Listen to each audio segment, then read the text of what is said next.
장 1절에서 13절 말씀입니다. 출애굽기 23장 1절에서 13절 말씀, 제가 가진 성경으로는 구약 성경 117쪽에 있습니다.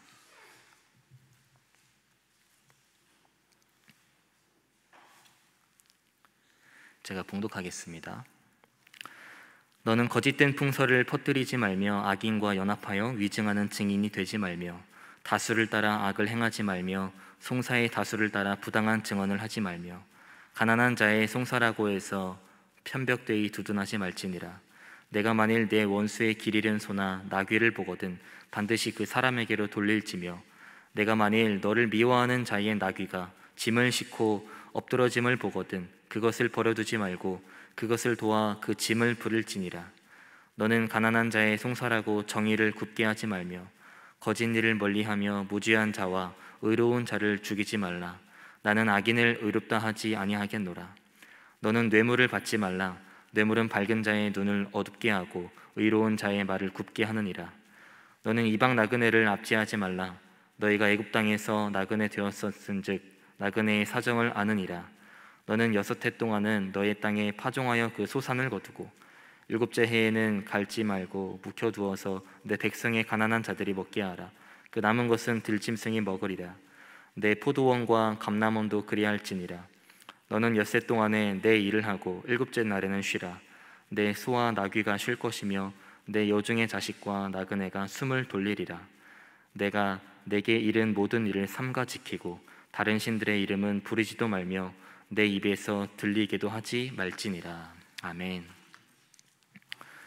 오늘도 예배당에 나와 새벽기도에 드리시는 성도님들, 그리고 각자의 자리에서 영상으로 새벽기도를 드리시는 우리 스프교교회 모든 성도님들을 환영하고 축복합니다. 벌써 가정의 달 5월의 끝을 향해 달려가고 있습니다. 가정의 달을 맞이해서 성도님들은 이번 5월을 어떤 마음으로 보내고 계신가요? 며칠 안 남았지만 남은 5월 동안 우리의 가정 안에 하나님의 사랑과 하나님의 흔적이 흘러넘치기를 원합니다. 그래서 다가오는 6월에도 저희들의 가정 속에 역사하실 하나님을 기대하는 저와 여러분들이 되시기를 바랍니다. 저는 대학교 시절에 기숙사 생활을 했습니다. 학교 기숙사는 아니고 이제 학교 근처에 있었던 인후학사라는 곳에서 학부와 대학원 시절을 보냈습니다. 군복무 시절을 제외하고 20대 초반부터 중반까지 5년에서 6년 정도 기숙사에서 보냈으니까 오랜 시간 동안 보냈죠. 그만큼 인후학사에서 이제 생활했던 시간들이 많이 떠오릅니다. 그 중에서 기억나는 것은 기숙사 안에 정해진 규칙들이 몇 가지 있다는 것입니다. 전부 기억나진 않지만 2가지 정도를 좀 소개를 해드리겠습니다. 먼저 조금 재미있었던 규칙이었는데, 그 인후학사라는 곳에는 다른 일반 대학교의 학생들과도 함께 지낸 곳이었습니다. 그러다 보니까 항상 방배정을 할 때 사감 목사님께서 감신대 학생들끼리만 묶어놓는 게 아니라 일반 대학교 학생들도 섞어서 방배정을 했던 기억이 납니다. 신학생이 아닌 일반 대학교의 학생들과 같은 방을 쓰다 보니까 그들의 삶을 가까이서 들여다볼 수 있었고, 신학생의 관점에서 청년들의 삶을 보니까 그 속에서 배우는 것들이 있더라고요. 2번째로 제가 기억나는 규칙 중 하나는 매주 목요일 저녁 9시마다 저녁 예배가 있었습니다. 10시쯤 예배가 끝나면 사감 목사님께서 동아리 활동을 하라고 하셨는데 축구 동아리, 농구 동아리, 탁구 동아리 등 운동 동아리가 몇 개 있었던 걸로 기억을 합니다. 사감 목사님께서 동아리 활동을 하라고 하신 이유는 다른 일반 대학교 학생들도 있으니까 함께 동아리 활동을 하면서 친목을 다지라는 이유였습니다. 제가 소개해드린 규칙 외에도 다양한 규칙들이 있는데, 중요한 것은 제가 생활했던 기숙사뿐만 아니라 학교, 학원, 직장 등 어떤 공동체든 간에 정해진 규칙들이 있다는 것입니다. 그리고 크게는 대한민국이라는 나라 안에서도 정해진 법들과 규칙들이 있습니다. 해외여행을 가도 그 나라에 정해진 법, 규칙들이 있습니다. 이처럼 많은 공동체 속에서 규칙을 정한 이유는 무엇일까요? 많은 사람이 모여 살아가다 보면 그 중에는 인간의 욕심과 욕망을 절제하지 못해서 자신만의 이익을 추구하는 사람들이 생겨납니다. 이때 생겨나는 갈등과 대립으로 사회는 혼란스러움을 경험하게 됩니다. 법과 규칙은 이러한 문제를 방지하거나 해결해서 사회의 안전과 행복한 삶을 유지하기 위한 사회적 규범입니다. 그렇기 때문에 자신이 속한 사회의 법을 지키는 것은 당연한 의무라는 것입니다. 그렇다면 하나님의 백성인 저희들은 그리스도인으로서 어떤 규칙, 어떤 법들을 지켜가며 살아가야 할까요? 출애굽기 20장부터 23장까지는 그 시내산 언약의 세부 조건으로서 하나님이 규정하신 율법의 기본 강령들을 보도하고 있습니다. 출애굽 이후에 이스라엘 민족의 기본적인 삶의 규칙이 나타나 있다는 것입니다. 중요한 것은 이런 규칙들이 삶의 기본적 자세임을 보여주는 동시에 하나님의 백성으로서 축복을 누리기 위한 최소한의 의무가 담겨 있다는 겁니다. 특별히 오늘 저희들이 살펴볼 말씀에서는 출애굽 이후에 이스라엘 민족이 공의롭고 정의로운 언약 공동체를 이루는 데에 필요한 사회적 책임과 배려에 대한 규칙에 대해 말하고 있습니다. 오늘 말씀을 통해서 하나님의 백성으로서 나의 삶을 다시 한 번 더 되돌아보고 하나님의 말씀에 순종함으로 우리가 살아가는 이 세상을 변화시켜 나아가겠다고 결단하는 시간이 되시길 바랍니다. 먼저 1절부터 3절까지는 거짓 소문과 거짓 증거를 하지 말 것을 말하고 있습니다. 1절부터 3절까지 말씀을 읽어드리겠습니다.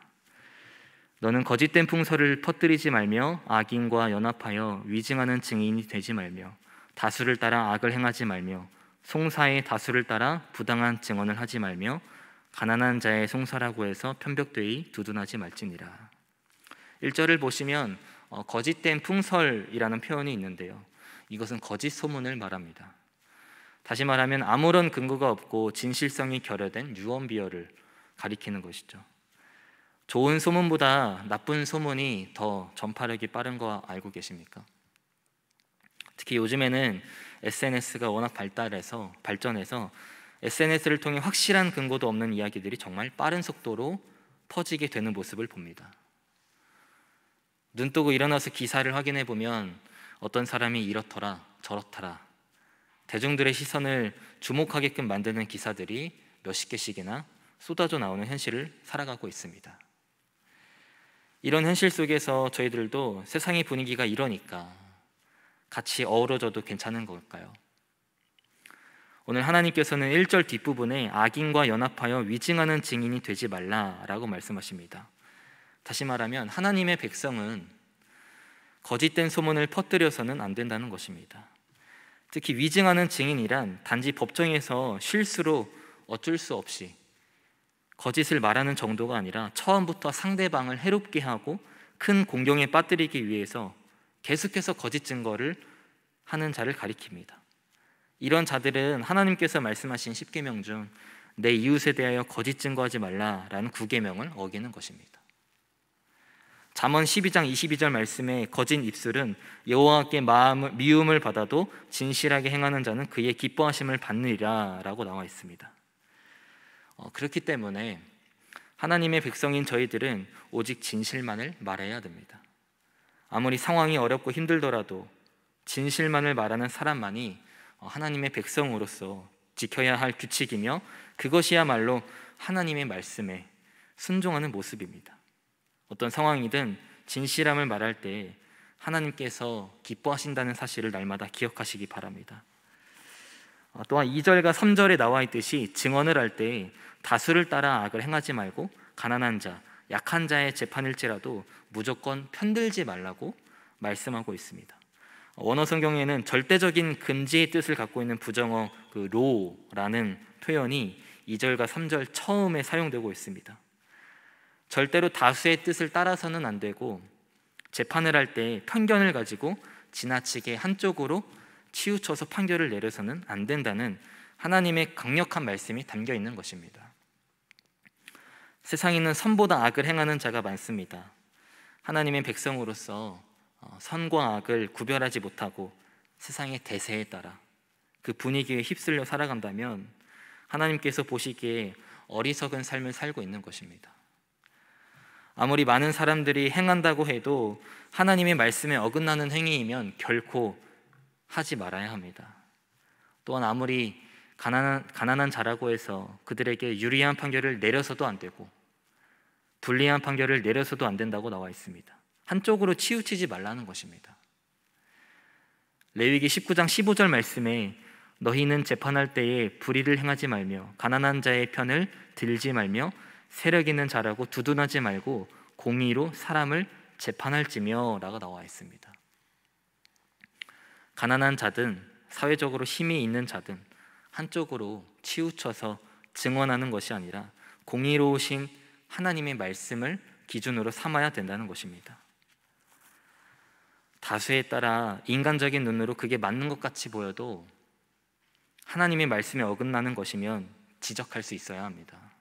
그리고 공의로우신 하나님의 말씀을 기준 삼아 증언할 수 있어야 합니다. 이것이 하나님의 백성으로서 올바른 삶의 모습입니다. 언제나 세상 분위기에 휩쓸리고 한쪽으로 치우치는 모습으로 살아가는 것이 아니라 하나님의 말씀만을 기준으로 삼고 하나님의 공의를 세우며 나아가는 저와 여러분들이 되시기를 바랍니다. 4절과 5절에서는 앞선 1절과 3절의 재판에 관한 말씀과는 다르게 원수에 대한 이야기가 기록되어 있습니다. 4절과 5절 말씀을 보시면 그 이스라엘 민족은 자신이 미워하는 원수의 소나 나귀가 길을 잃은 모습을 보거든 반드시 그 사람에게 돌려주어야 한다고 말씀하고 계십니다. 또한 자신을 미워하는 자의 나귀가 짐에 눌려서 엎드러짐을 봤을 때에도 구경하는 것이 아니라 나귀를 일으켜 세우고 짐 정돈하는 것을 도우라고 말씀하고 계십니다. 우리의 삶 속에서 그 관계적인 측면으로 볼 때 참 보기 힘든 사람들이 있습니다. 나와는 맞지 않거나 또는 다툼이 있거나, 특히 그런 사람들이 한 공간에 있다면 마음이 불편하겠죠. 한번 관계가 틀어지면 회복하기가 힘듭니다. 한번 원수진 사람과는 웬만해서 화해하기가 힘들다는 거죠. 하지만 하나님께서는 원수를 사랑하라고 말씀하십니다. 내 원수의 쓰러진 소나 나귀를 보고 쌤통이다라고 통쾌해야 하는 것이 아니라 반드시 그 원수에게 소나 나귀를 돌려주어야 합니다. 이것이 하나님의 방법입니다. 비록 원수일지라도 그가 당한 어려움에 친절하게 도와주고 사랑을 베풀라는 것입니다. 이러한 하나님의 명령에는 원수에게도 섬길 기회가 주어지면 섬기라는 메시지가 담겨 있습니다. 인간적인 마음으로는 말도 안 되는 것 같지만 하나님의 방법으로 원수까지도 사랑하라는 말씀을 기억하시기 바랍니다. 그래서 하나님께서 원하시는 모습으로 살아가는 저와 여러분들이 되시기를 바랍니다. 6절부터 9절까지는 다시 재판에 대한 규칙들이 나오고 있습니다. 6절과 8절 말씀을 읽어드리겠습니다. 너는 가난한 자의 송사라고 정의를 굽게 하지 말며 너는 뇌물을 받지 말라. 뇌물은 밝은 자의 눈을 어둡게 하고 의로운 자의 말을 굽게 하느니라. 6절은 재판관들이 지나친 동정심에 치우쳐서 가난한 자의 편을 일방적으로 들어주지 말라는 그 3절의 말씀과는 좀 반대되는 규칙입니다. 즉 하나님의 공의를 기준 삼아서 재판을 해야 되기 때문에 그 재판관들이 가난한 자들을 업신여긴다거나 그들로부터 얻어낼 것이 없다는 이유로 사실을 왜곡해서 가난한 자들을 억울하게 재판해서는 안 된다는 것입니다. 또한 8절에서는 뇌물을 받지 말라고 말씀하고 있습니다. 뇌물에 한번 빠지게 되면 내 의지와는 상관없이 뇌물의 노예가 돼버립니다. 그리고 분별력이 흐려져서 옳고 그름을 제대로 판단할 수 없게 됩니다. 전도서 7장 7절 말씀에 탐욕이 지혜자를 우매하게 하고 뇌물이 사람의 명철을 망하게 하느니라 라고 나와 있습니다. 뇌물은 사람의 눈을 어둡게 할 뿐만 아니라 사람의 명철을 망하게 합니다. 그러므로 하나님의 백성인 저희들은 어떤 일이 있어도 뇌물을 받아서는 안 됩니다. 뇌물의 유혹에서부터 멀리하고 그 뇌물을 단호하게 물리치시기 바랍니다. 저희들은 이 땅에서 하나님의 백성으로서 하나님의 공의를 세우며 나아가야 합니다. 그것이 바로 하나님께서 저희들을 부르신 이유입니다. 나의 유익에 앞서서 나의 뜻대로 살아가는 세상 속에서 공의롭게 살아가시기 바랍니다. 혼란스러운 세상 속에서 하나님의 공의를 세우며 나가시기 바랍니다. 그래서 그 세움으로 인해 하나님의 나라를 확립해 나가는데 앞장서는 저와 여러분들이 되시기를 바랍니다. 말씀을 정리하겠습니다. 어느덧 코로나와 함께 살아온 지가 1년이 넘었습니다. 그로 인해서 세상은 여전히 혼란스러움 속에 있고 혼돈의 시대가 계속되고 있습니다. 이런 세상의 분위기에 휩쓸려서 의미 없이 살아간다면 하나님께서 저희들을 바라보실 때 그 마음이 어떠실까요? 혼란스럽고 혼돈의 시대를 살아가고 있는 저희들이 분명 감당해야 할 사명이 있습니다.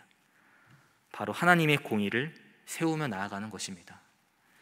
마태복음 5장 14절에 너희는 세상의 빛이라고 말씀하십니다. 그리고 바로 뒤에 16절 말씀에는 이같이 너희 빛이 사람 앞에 비치게 하여 그들로 너희 착한 행실을 보고 하늘에 계신 너희 아버지께 영광을 돌리게 하라 라고 말씀하십니다. 어둡고 혼란스러운 세상 속에서 빛의 역할을 감당하여서 저희들을 통해 공의를 세우시고 공의로운 세상을 만들어 가시는 하나님을 바라보시기 바랍니다. 그래서 하나님 아버지께 영광 돌리며 나가는 저와 여러분들이 되시기를 주님의 이름으로 축복합니다. 기도하겠습니다. 하나님, 오늘 말씀을 통해 출애굽 이후에 이스라엘 민족이 공의롭고 정의로운 언약 공동체를 이루는 데에 필요한 사회적 책임과 배려에 대한 규칙에 대해 살펴봤습니다. 코로나로 인해 혼돈의 시대가 계속해서 이어지고 있는 가운데 하나님의 백성인 저희들이 이 세상 속에서 어떤 역할을 감당해야 합니까? 저희들이 먼저 공의롭게 살아갈 수 있도록 붙잡아 주시옵소서. 어떤 상황이 오더라도 하나님의 말씀을 기준 삼아 하나님의 공의를 기준 삼아 나아갈 수 있도록 인도하여 주시옵소서. 그래서 빛과 소금의 역할을 감당함으로써 하나님의 공의를 혼란스러운 세상 속에 세워갈 수 있도록 저희들을 사용하여 주시옵소서. 이 시간 우리 스토교교회를 위해 기도합니다. 여전히 코로나19로 인해 울부짖는 사람들이 많이 있습니다. 이처럼 어둡고 힘든 세상 속에서 우리 스토교교회를 통해 하나님께서 하시고자 하는 일이 무엇인지 하나님의 마음을 구할 수 있도록 붙잡아 주시고 교회의 담을 넘는 선교적인 교회로 나아가 하나님 나라를 확립해 가는 데에 도구로 사용될 수 있도록 인도하여 주시옵소서. 또한 예수님을 모르고 살아가는 이웃들을 위해 하나님의 사랑 없이 살아가는 이웃들을 위해 우리 스피교교회가 그들에게 희망을 전하고 하나님의 사랑을 전하는 데에 쓰임받을 수 있도록 함께하여 주시옵소서.